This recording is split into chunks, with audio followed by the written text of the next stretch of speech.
किसानों ही की तरह हमारे देश के नौजवान जो हैं वो भी हमारे देश में ही बेहाल हैं।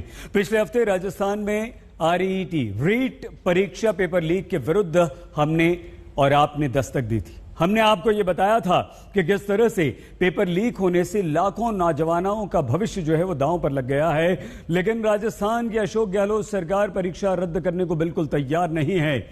सरकार के इस फैसले से निराश 5 परीक्षार्थियों ने अब हाईकोर्ट का दरवाजा सरकार के विरुद्ध खटखटाया है।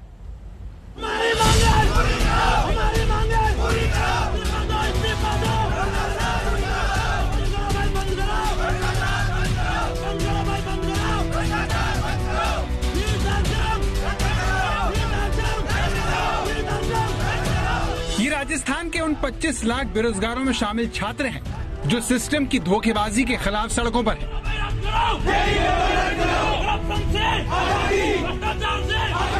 राजस्थान में 26 सितंबर को 25 लाख बेरोजगार छात्रों ने 3rd ग्रेड और 2nd ग्रेड टीचर भर्ती के लिए परीक्षा दी थी। लेकिन सुबह 10 बजे परीक्षा शुरू होने से 1.5 घंटे पहले ही सवाई माधोपुर जिले की गंगापुर सिटी में हेड कांस्टेबल और कांस्टेबल के मोबाइल पर परीक्षा का पेपर और आंसर शीट मिलने से हड़कंप मच गया। परीक्षा के दिन राजस्थान में इंटरनेट सुबह 6 बजे से बंद था, लिहाजा माना गया कि रात में ही इन दोनों पुलिस वालों की पत्नियों तक पेपर पहुंच गया और लाखों नौजवान सड़क पर आ गए। सर, दुख तो होता ही है।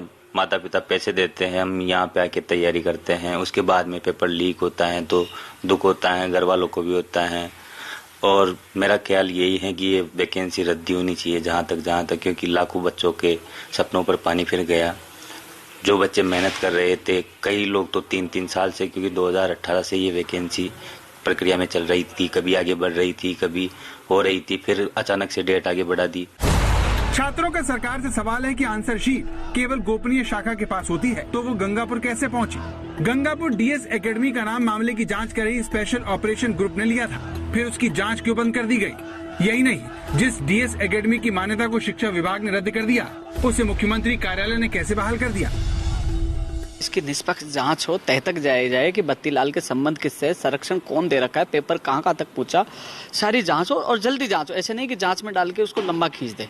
और इसके अलावा भविष्य में होने वाली भर्तियों के लिए सख्त गैर जमानती कानून बने, क्योंकि आज रीट में SI में हुआ, फिर आने वाली जो पटवारी है, कंप्यूटर भर्ती है, कई ऐसी भर्तियां हैं जिसको लेकर बेरोजगार तैयारी कर रहे हैं। वो सोच रहे हैं कि ये सिस्टम क्या है, सिस्टम पे विश्वास उड़ता जा रहा है। पेपर लीक मामले में बत्तीलाल मीणा का नाम सामने आ रहा है, बावजूद उसके अभी तक वो कानून के शिकंजे से दूर है। बीजेपी सवाल पूछ रही है कि क्या इसकी वजह कहीं आरोपी और राजस्थान कांग्रेस के सचिव देशराज के बीच गहरे संबंध तो नहीं है? हैंड का मामला, गंगापुर का मामला, कंटेनर का पलटना और कंटेनर के साथ कोई एस्कॉर्ट नहीं होना, कोई पुलिस की व्यवस्था नहीं होना, ये सारा पेपर लीक करने की ओर और षड्यंत्र की तरफ, साजिश की तरफ मैं आपको ध्यान आकर्षित करना चाहता हूँ। लेकिन इतना हंगामा होने के बावजूद सरकार परीक्षा रद्द करने को तैयार नहीं है, जबकि उनके ये अफसर परीक्षा में धांधली की बात स्वीकार कर चुके हैं। सरकार किसी कीमत में नहीं बख्शेगी उनको, ये मान के चलो।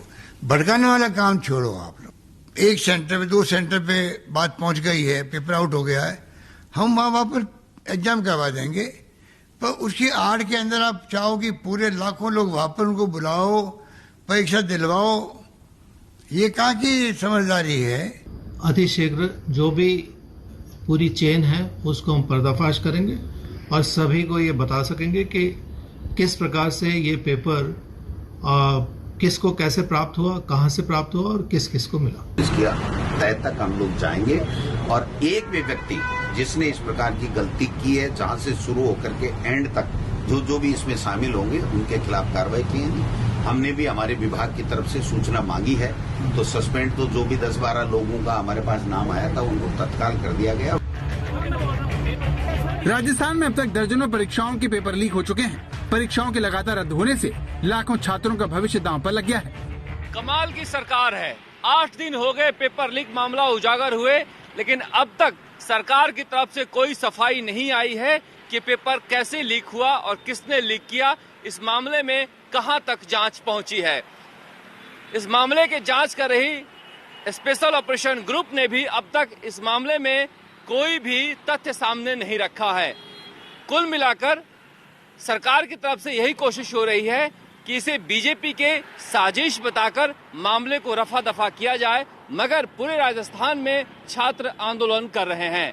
कैमरामैन शर्मा के साथ शरद